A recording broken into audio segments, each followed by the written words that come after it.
Hey everyone, and welcome to Voices of Veritas, a podcast made by the church for the church. I'm Ryan Hennigan. And I'm Michael Bashaw. At Veritas Community Church, we believe that the gospel of Jesus Christ is at work in and through us, transforming all things. On Voices of Veritas, you will hear real stories of gospel transformation, spiritual insights, and heartfelt conversations that seek to encourage us as we follow Jesus.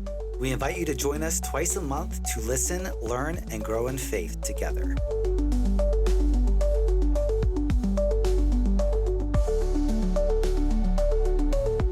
Hello, everyone, and welcome to the Voices of Veritas podcast. I'm your host, Ryan Hennigan, and I am joined with my co-host, Michael Bashaw. Michael, how are you today? I'm doing good, Ryan. I feel like I have a slightly more baritone voice today. I don't know if you noticed that. So I'm draining or allergies or something, so I'm going to get that good resonance today. Yeah, the mellifluous tones are really coming through. Yes. I like it. Well, on today's podcast, we will be talking about the young adults ministry here at the Short North, otherwise known as YAM, as well as what it means to be a deacon within the church. And to do just that, we're joined today by Jess Lindaberry, formerly Griffin. Yes. I nailed that, didn't I? Yeah, Sweet. perfect. Yeah. And so, Jess, why don't you tell us just a little bit about yourself? Like you said, my name is Jess Lindaberry, newly Lindaberry, recently married just about a year ago. So I'm so grateful for that. I lead the young adults ministry, and then tangentially, I'm the deacon of young adults ministry here at Veritas. I am coming up on 4 years here at the church, and it's been such a blessing and an answered prayer. I recently moved with my husband. We moved up to Sunbury, so a lot more trees. I was a city slicker for almost 15 years, and so now I see a lot more trees and I see stars. And I think those are the most recent fun things about me. Recently married and recently moved. Are you from Columbus, originally? Not originally. I'm from a smaller town called Springfield, Ohio. It's about an hour west of Columbus. So I didn't know that. I am also from Springfield. Are you really? Yeah. Wow. Yeah, small world. What high school did you go to? Northeastern High School. Okay, I went to Shawnee High School. Nice. So Okay. yeah, and then I moved to Columbus to go to Ohio State. Okay. So I just never left. Fell in love with it. Sweet. What did you study at OSU? I studied fashion merchandising and business. Oh, Yeah, wow. so very specific. Yes. And that's what I work in vocationally. I am a merchant. I work in merchandising. It basically means similar to a buyer, but I pick out the products that are sold in stores for our customers. So what store do you work for? I work at Bath and Body Works. Okay. So for their home office. So I'm picking out the formulas that we sell in stores across the world, actually. So when you say the formulas, are you talking like the actual, the soap? The goop inside. Yeah. Yes, So that's I do, pretty cool. yeah, the body care. So the body creams and lotions and the fragrances and the new things that we're bringing out. If there's a brand new formula, I'm hopefully right on trend, and I'm bringing it out about the same time the market is. So Wow. yeah, it's very fun. It makes me seem more scientific, more chemistry driven than I am, but I just want everybody to know I don't actually do the formulating. I just have a team of people who can formulate. I just ask them, I just say, this is what's going to be trending. Will you please help me to formulate this? So Do you get a lot of free samples? all the time. Yeah. We've got, my home is full of Bath and Body Works, everything. Candles to soaps, and then obviously a lot of body care. Yes. What are your favorite fragrances? If you had to wear a fragrance, what would it be? What would you smell like if you could? Oh, this is an interesting question. Yeah. So I'm going to answer this in two parts. Okay. First part is, I would say my favorite cologne to wear if I'm going to dress up and actually put in a lot of effort, it would be Polo. The blue Polo. Classic. Yeah, very good. Yeah. But I've also I don't know if I can pinpoint a specific fragrance. When you asked me the question, I thought about the times I've been to the Candle Lab, which I think has a new name now. But you can pick out your own fragrances and everything. I would always go for the Dad's Den tobacco pipe smell with a little bit of bourbon and vanilla. Yeah. So if you could make that a fragrance for a man, that'd be great. Okay. We might have something similar, but we do have a coffee and whiskey. We have a leather and brandy. We have something called Vanilla Noir, which has hints of vanilla. Very good. I find it interesting that as we were sitting here kind of talking about your vocation, you're finding out what the trends are and you're trying to meet the trends, or I don't know if it's fair to say almost beat them before they hit the market. Yeah. Cool. Right? Yeah. But that kind of segues in well, I think, to the young adults ministry, right? Because correct me if I'm wrong, but when you said you've been at Veritas for almost 4 years now, prior to you coming here, I don't think there was such a thing as a young adults ministry. That is correct. So can you tell us just a little bit about what young adults ministry is? I mean, obviously it's for young adults, but like what's the age group? How did it get started? Just give us some background. Yeah. So, I mean, at face value, the young adults group is people in their 20s, most literally young adults, typically 20s or early 30s, who go to Veritas. Is typically our target group.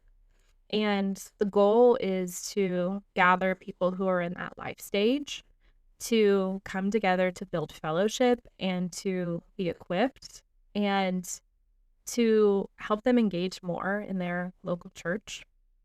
I think that it's really important to show young adults practically what it looks like to be engaged, especially in a church like Veritas, because some of them, we don't know what their backgrounds are. They all have differing faith journeys, but I think just the earlier in their lives, their adult lives, that they can get plugged in, that they can find out what their gifts are, that they can start serving, that they can get plugged in with community, the better. And so young adults ministries in general, there's a lot more that are popping up all over the country, but they are still newer.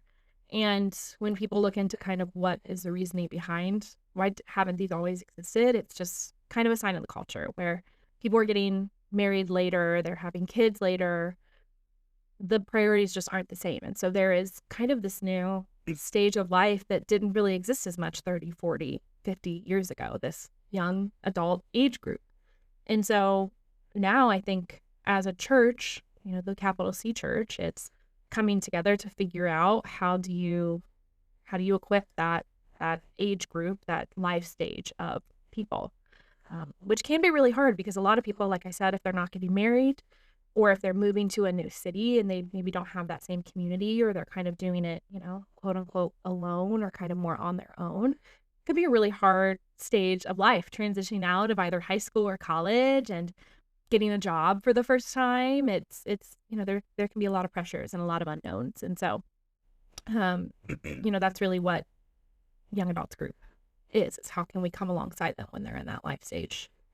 It came about because I came looking for a local church that I could join with the passion of starting a young adults ministry. I've held that passion for quite a few years now for a plethora of different reasons, but I have just always had a heart for young adults. I came to know the Lord when I was a young adult. I was a senior in college. I was 21 years old and felt like the Lord saved me out of a life of just being wayward and just seeking the world. And once I sought all the world and kind of got it, I realized there was really nothing. It was vanity, just as like we have been studying in Ecclesiastes. Mm-hmm.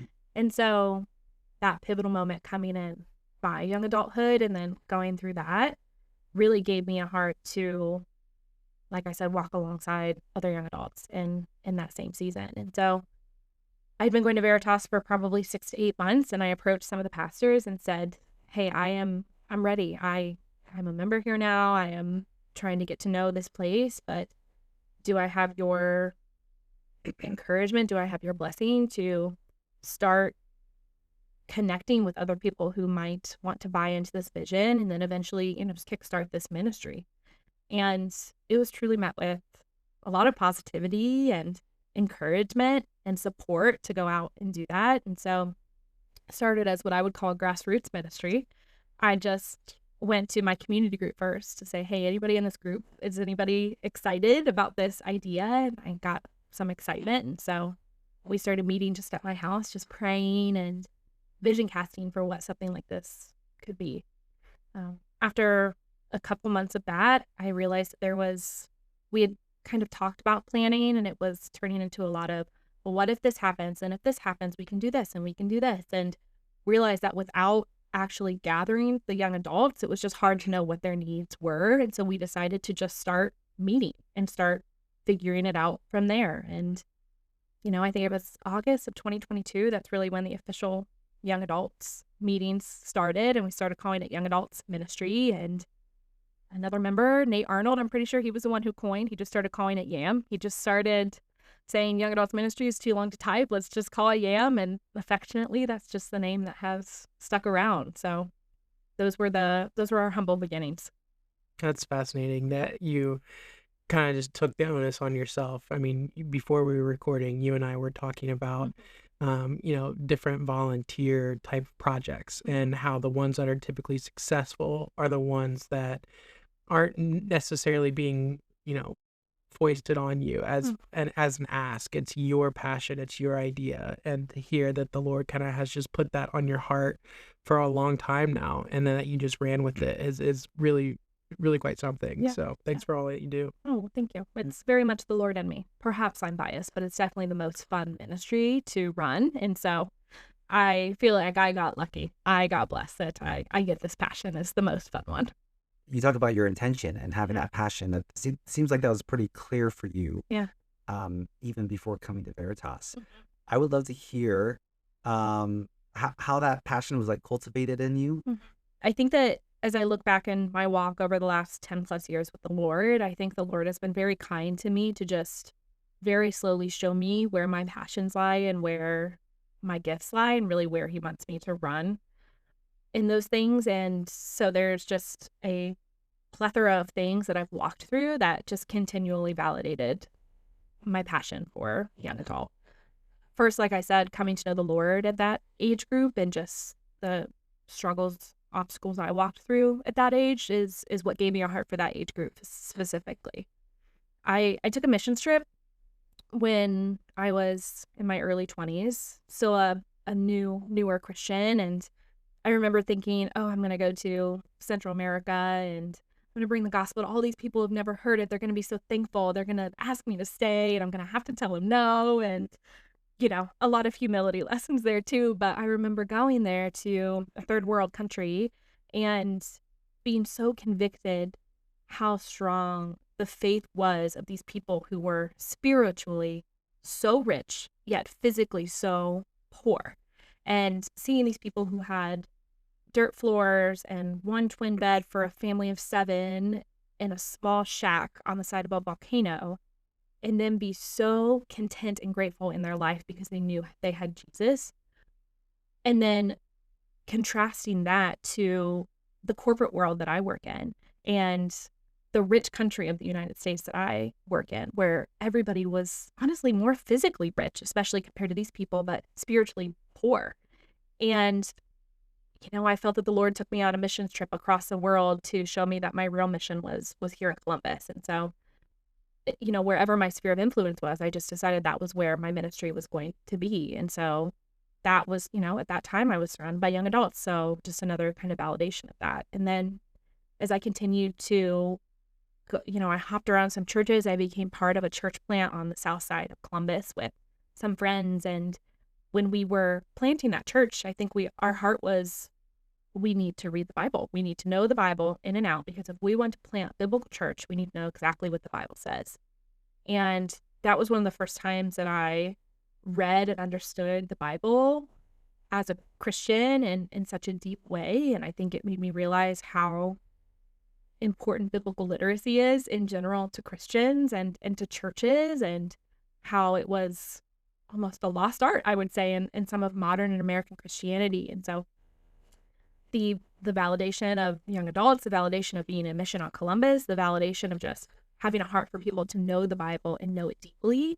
And also, as I planted a church, seeing the biblical layout of what a church should be and seeing people, really coming alongside each other, loving one another, having elders and shepherds and pastors and teachers, and the church being a place where believers get to come together to be equipped and learn the word and serve one another. And I just felt like all of those kind of came to a head, and I started to learn about more young adults ministries that were out there. And then listening to them and following them, I decided I wanted to plant one. But at the time, I was at more of a new church plant, and anybody who's been a part of a church plant kind of knows that when you're part of it, you wear no less than 17 hats at any certain time.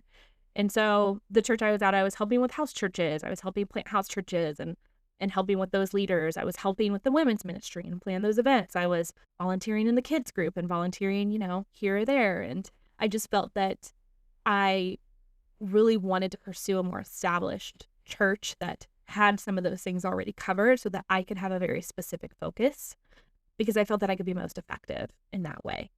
And so, funny enough, I went to a young adults conference in Texas. And I had a friend who worked for a young adults ministry in Texas. And I remember asking some of the leaders at the conference, I want so badly to find and plant into a biblical church in Columbus. And funny enough, the worship leader at that conference was from Columbus, Ohio. And he was able to connect me with his brother, who gave me a couple great options. And he said, I think you should try out Veritas Community Church.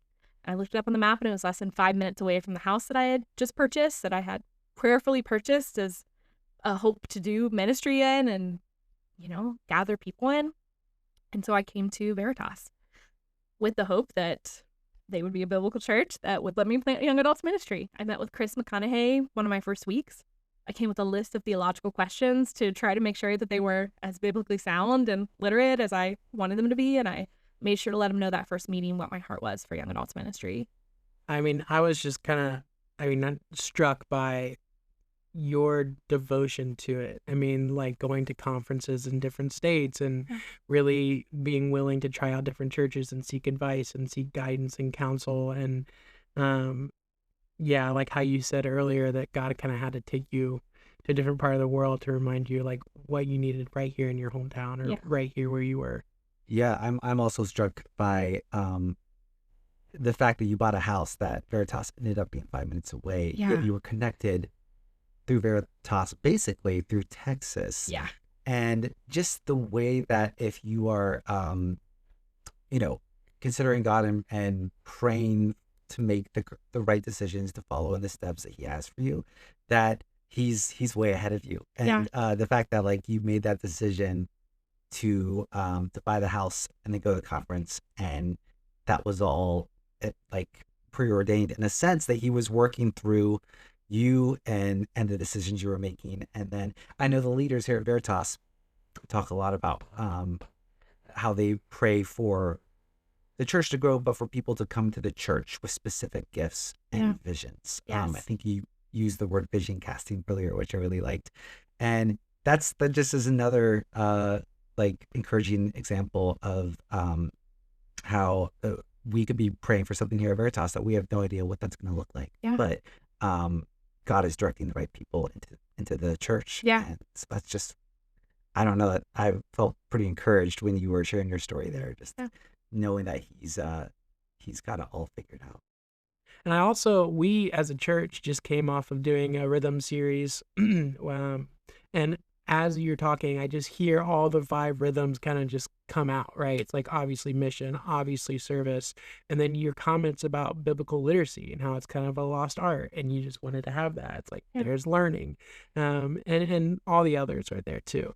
But I just find it fascinating that, as Michael said, you had to go to Texas and figure out that Veritas was here 5 minutes from where you were living, and it's really what all those 5 rhythms were, everything you were looking for. Yeah. And it's everything part of the YAM ministry. God really delights in answering prayers like that, praying to find a biblical church, praying to start a young adults ministry. I think it just goes to show that when we are praying in line with His will, He's really delighting to give us these things. And it was a years-long prayer too. And like you said, Michael, just seeing the Lord, looking back and reflecting, He was absolutely just orchestrating all of those steps. And I think such a beautiful gift that I just got, He went before me.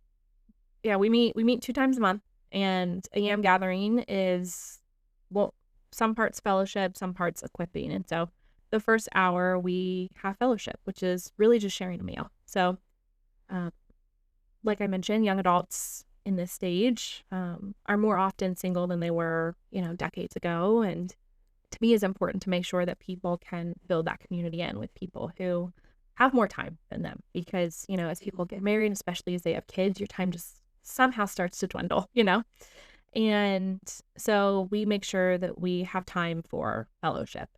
And then the second part is always equipping. So we kind of stand on, we want to, as YAM, help equip young adults at Veritas to know God, know God's word, and know God's people deeper through worshiping, through communing, and through equipping them.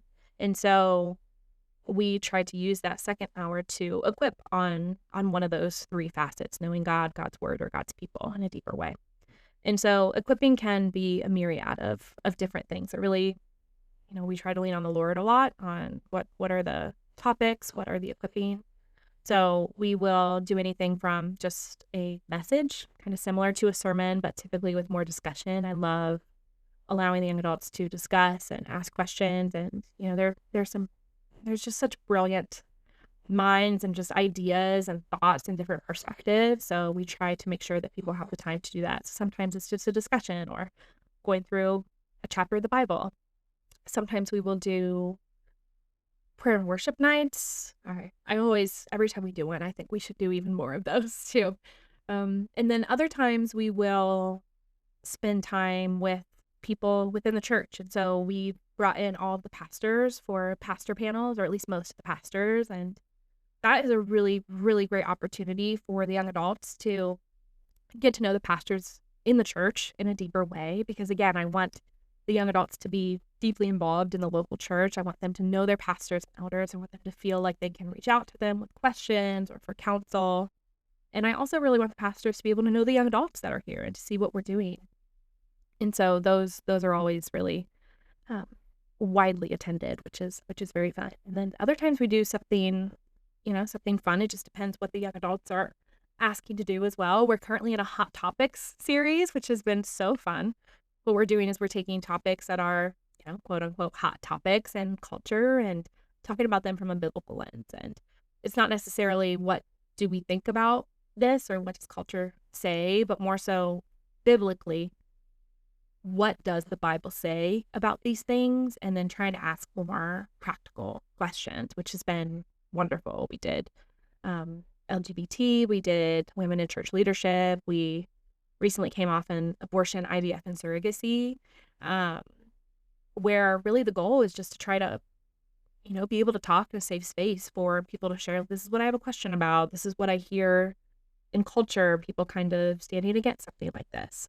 And then we'll try to ask really practical questions so that we can, make it something that people might be engaging with on a daily or weekly or monthly basis. And so, see, that is so intriguing to me. Like, as you're talking, I'm getting goosebumps because those are the kind of things that I very much am passionate about, is the practicality of when you engage culture from a Christian worldview. How do you do it, especially around topics that are so divisive and controversial? And I think it's great that you guys are just kind of diving headlong into that. And it kind of connects with what you said earlier, I think, about just this kind of cultural moment that the United States is having, but really a lot of countries around the West are kind of having this revival of Christianity, especially like the Gen Z generation. And even after that, I know I heard like reports this past Easter of thousands of people in France getting baptized, which is fascinating because France is 99% atheist. But praise God. Right. But also like here in America, obviously there's just been massive revival from the Gen Z kind of population. And I think that that's encouraging. But to your point, like we want to make sure that those roots take root and that they look at things through a biblical lens rather than just like what culture is trying to tell them. But I do think that we're starting to see this wall of culture and Christianity. Like, when I was younger, people would always say like, you can't talk about religion or politics at a party. You're starting to see that wall kind of come down. And I think it's because people are so hungry for truth, which is, that sounds cliche to say, but I think that that's honest. But they're also just hungry for something concrete, because everything in this culture is so relativistic and your truth, my truth, and this is never right or wrong. And I think people are starting to wake up to, no, there is rights and there are wrongs, and we need to kind of be able to sit on something. And so I really like how you've kind of just dove into that as a group. I agree with you, Ryan. And young adults, I guess I include all of us in that to some extent. But in young adults and Gen Z in particular, it can go on TikTok or Google or ChatGPT and find information super quickly in a way that 50 years ago we couldn't do at all, basically. And so I think the point I'm trying to make is that to have a space where young adults can ask direct questions about hot topics is wonderful, because the approach of, like Ryan said, maybe we don't talk about these things at a party, or even in Christian culture, 30 or 40 years ago, where there were just things you did not talk about. We don't live in that time anymore. Topics that might be uncomfortable or divisive actually need to be addressed head on, of course, in a kind, loving, and truthful way. Yeah, I mean, I think that clarity is kindness, and I think that especially as Christians, we really should know the truth. And I think that goes back to biblical literacy and me being so passionate about it. But as church leaders, and myself being in church leadership, I think it's important for whoever we're shepherding to feel like they can come and ask questions. And if something is confusing, I want to be able to bring clarity. And I also want to hold that open-handedly. I am, I go through everything carefully with my husband before we are presenting it. For a lot of these hot topics, I've reached out to the pastors just to let, say, this is what we're going through. Here are some key points. Just want to let you know. And, especially for these hot topic series, I also try not to come in with a super hard stamp of this is exactly what I think, but more so opening up the conversation. And then hopefully by the end, they can kind of see where I fall biblically. But again, my encouragement to them every time is, if you have a position, please bring scripture along with you. And I think that is really important. Well, with your hey, please bring scripture with you, what you're doing is helping them learn how to think. And to Michael's point a minute ago about nowadays there's so much raw information at your hands. But I think with AI especially, the danger is it's telling you how to think. It's not just giving you data and you're synthesizing it. It is pulling certain sources for you and is telling you what you should think about certain things. And that's not anti-technology or anti-AI or anything like that, but just in general, critical thinking has been something that even I have really struggled with. And I say even I, not because I should be better at it, but because I don't think about it until somebody asks me why I hold the opinions that I hold. And so when we are confronted with some of these kind of hot topics, right, and the whys behind why we hold what we believe, that's where you have to develop those critical thinking skills. And so for you to kind of lead the charge and saying, hey, we need to have some kind of biblical basis for this, or some kind of citation or something, so that we can at least discuss it from, again, a Christian worldview, and not just well, I feel this or I think that. So I really find that super important. So how is the ministry going? You said it's been 2 years or 3 years now? 3 years, yeah. 3 years. How is it going, and how has it evolved from your original maybe idea of what it was going to be? What were some unexpected changes to your vision, or problems that came up? I would just love to know about how things have evolved as you've started and continued the ministry. Yeah. One thing that comes to mind is that the people who were coming were not baby Christians who needed to just learn the structure of the Bible, and not that I assumed that I would be teaching everybody how to read the Bible, but I think I realized early on that the body within Veritas and young adults in general are hungry, especially Christian young adults are just hungry for, like you guys said, the truth. And they are much more biblically literate than other generations, I would even say.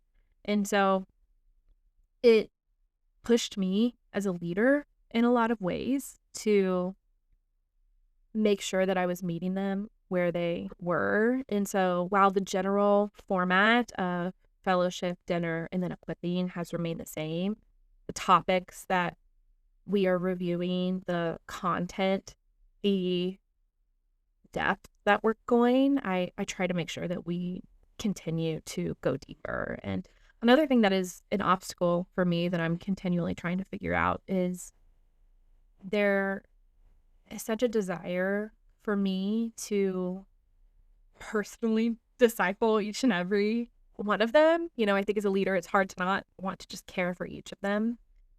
And, you know, with a group that has 18 to 22 people, most gatherings, that's just not really feasible or realistic from a bandwidth perspective. And so one thing is trying to really figure out how to raise up other leaders, how to look at it more from a structured standpoint, how to allow my husband to come alongside me in that as well.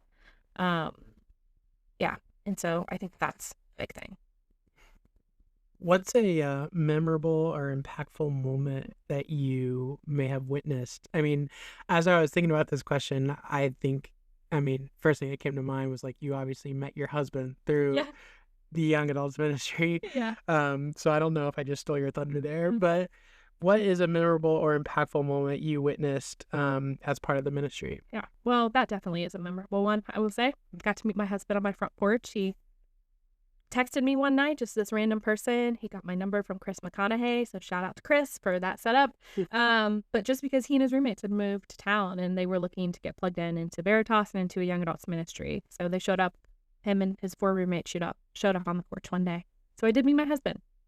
But from a ministry perspective too, because that was a very beautiful personal thing that I was not expecting that happened. But you know, as a leader of any group, I would say one measure of success is, are people hanging out outside of the group? You know, are they making relationships? And we, in the fall of 2023, went and we did a Yam in the Woods weekend where we rented a cabin in Red River Gorge and we caravaned down, and there were probably 12 to 15 people who were staying the whole weekend just as extra fellowship and getting out and enjoying nature.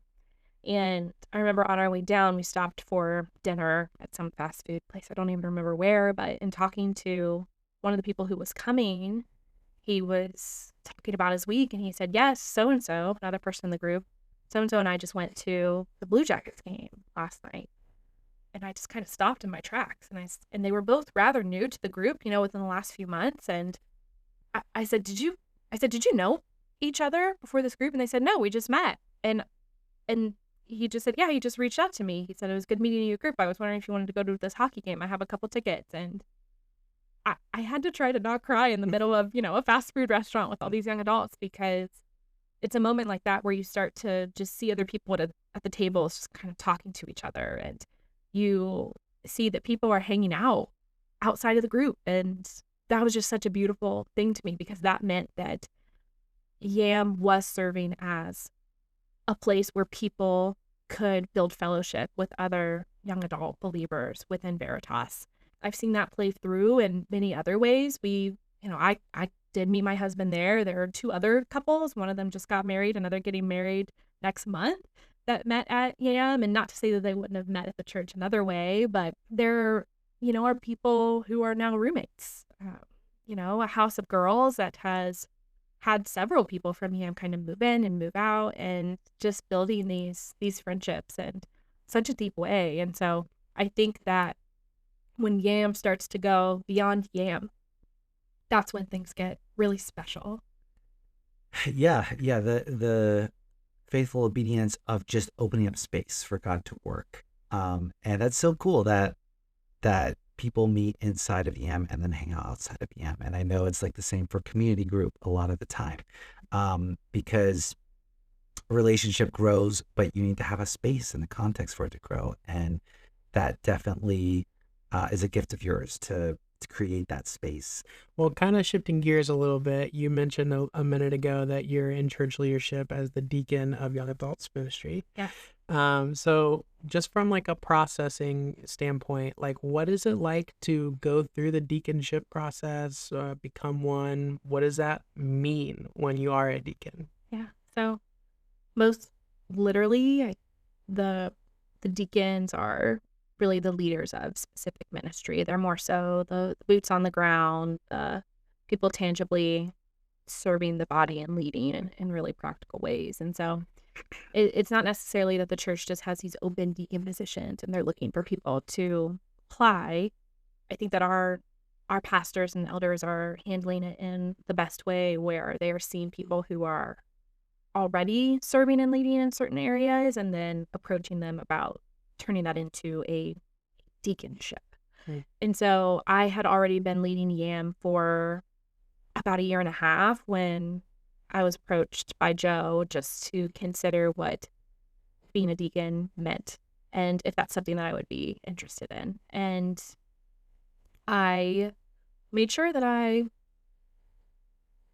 was sure that women could even be deacons, biblically. I even wanted to make sure that I could align there and really understand what a deacon is and read the Bible to understand the qualifications for a deacon, to make sure that I felt that I could, meet those and, faithfully, hopefully. And then it was about a year-long process of just praying about it, seeking counsel, talking with Joe about what it practically looks like to be a deacon. I started going to the church leader meetings with the pastors, deacons, ministry leaders, and staff, just to start understanding what those conversations looked like, what it looked like to come as a voice of the young adults at the church, and, just from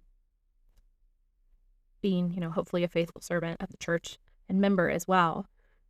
And then I took a theological assessment, which was long, but I loved it because, again, I love biblical literacy. I love being able to talk through just what the Bible says on any given topic. And so I did that. And then after about a year, I believe the process was that Joe brought it to the pastors and elders just to make sure that there was a confirmation from them that they also believed that I would be right for this role. And then it was brought to the members just via an email, just to pass feedback, to make sure that the body also agreed, those who knew me, that this would be the right position for me. And I really am so thankful for that process. I am so thankful for a plurality of leadership. I'm so thankful for the members that it definitely feels like members can use their voice here at Veritas. I think that is really important because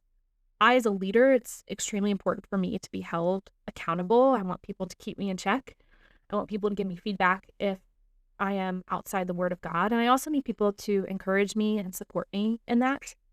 And so after that, I had a deacon commissioning, which is most literally where I was just able to go in front of the church and share the vision for YAM and then be prayed over as I was officially commissioned as a deacon. And then other than that, it really looks like me just continuing to faithfully serve the church as a leader with young adults, and then also continuing to go to the leadership meetings and be a voice in those venues.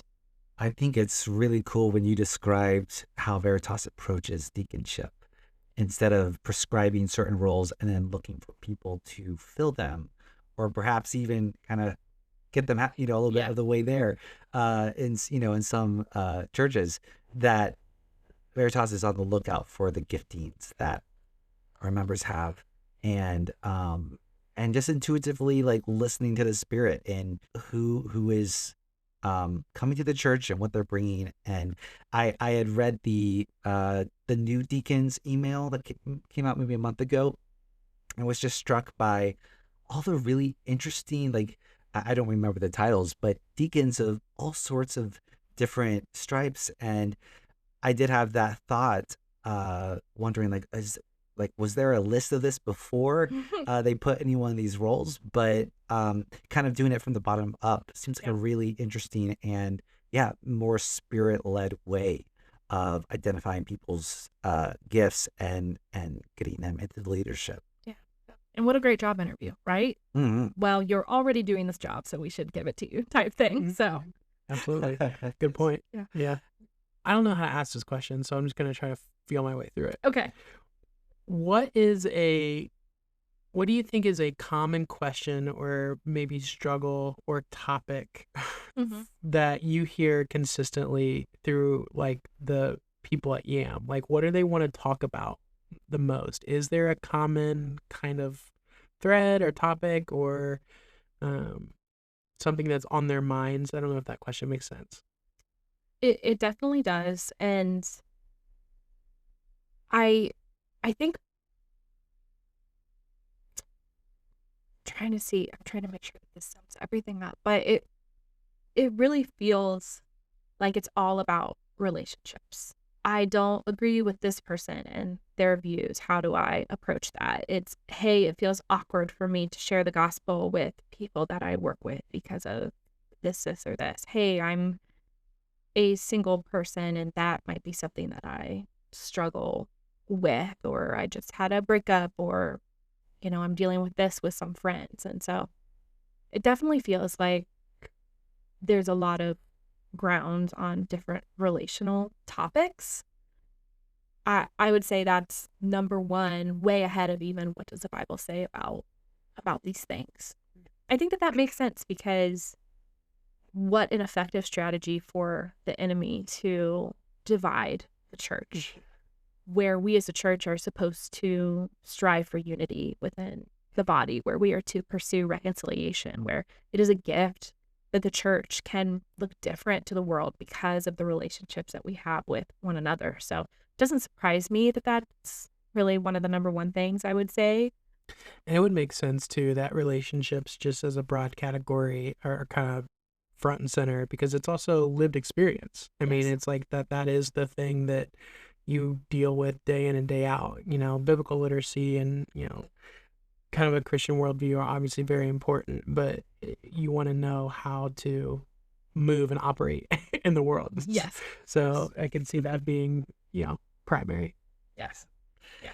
I'd like to go back to the deacon topic for just a second. Yeah. You mentioned before you became a deacon, you were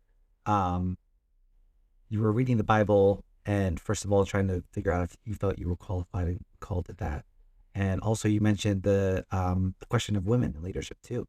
Do you mind expounding upon that a little bit, what you wrestled with as you considered this opportunity? I will say, as a woman who likes to lead, that was something that pretty quick in my walk with Jesus I had to look into, because I think that the church has an outward reputation of not treating women well.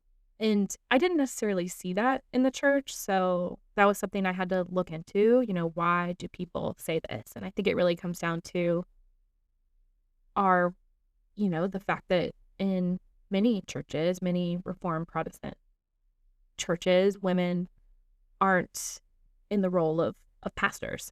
And after studying the scriptures and really open-handedly trying to pray through both of the sides of, really it comes down to just women as pastors and women teaching from the pulpit, I definitely landed with more it's the role of men to be in those leadership positions. And there's a podcaster I listen to, and she has a beautiful description for the godly view of marriage, that it's rooted in creation, reiterated through scripture, it's reflective of Christ and the church, it's repeated by Jesus, and therefore it's reflective of the gospel. And so to me, as we look at the narrative of scripture, those ties really point to me that men get to be in leadership roles. And I'm happy with that. I'm very happy to not be held accountable, in such big ways, still big ways as a church leader in general, but I'm really happy to try to not idolize those positions of leadership and try to fall more into where it makes the most sense for me to come, as a woman in the church, who I've absolutely felt like I can still use my gifts in very big ways. And so holding that position and then trying to understand the difference between a pastor and a deacon was really important to me. The first deacons in the Bible were more so meant to care for, you care for the widows and the orphans. This is going to be your job there. And seeing that even the pronouns that they used, or the way that they described the qualifications of pastors, elders, overseers, first deacons, just differed a little bit. And reading commentaries by multiple theologians, and honestly asking for godly counsel from pastors and from friends who I knew would have a point of view, and praying about it. And once I felt like I landed in a place where it definitely felt like women could be deacons and that was a beautiful role for them to have, then I was honored to take that role. So it's still a position in church leadership, and yeah, so that's how I landed there. And like I said, I'm really honored to have accepted that position. Well, this has just been so illuminating to just like hear your heart, hear your story, see how God has obviously been using you and working in your life, but also using YAM in the church, and how all the rhythms are just kind of connected in this very particular way, and seeing just the testimony of people who have attended really is encouraging. I just want to thank you so much for spending time with us today on the podcast. And again, just thank you so much for just being consistently faithful with your passion and really being prayer filled, and trying to lead other people into what it looks like to be literate in biblical worldview, and to also like be equipped to be the body. So we couldn't do it with people without you. So thank you so much. Thank you guys for having me and letting me share about things that I'm so passionate about. I would talk about this for 10 days, 12 days, the rest of my life if I could. So yeah, very much appreciate you guys. Absolutely. If people want to get involved, how would they do that? They can reach out to me. They can find me at church. They can reach out via the Connect QR codes that are on the back of the seats. You can find any pastor. All the pastors have my information, and just reach out to me directly. We'll tell you more about YAM if that's what you want to know, or we'll just have you come join a gathering and see it for yourself. So Excellent. Come and see. Sweet. Yep. Thanks, Jess. Thank you. Well, that'll do it for us today on the Voices of Veritas podcast. Thanks, everybody. See you next time.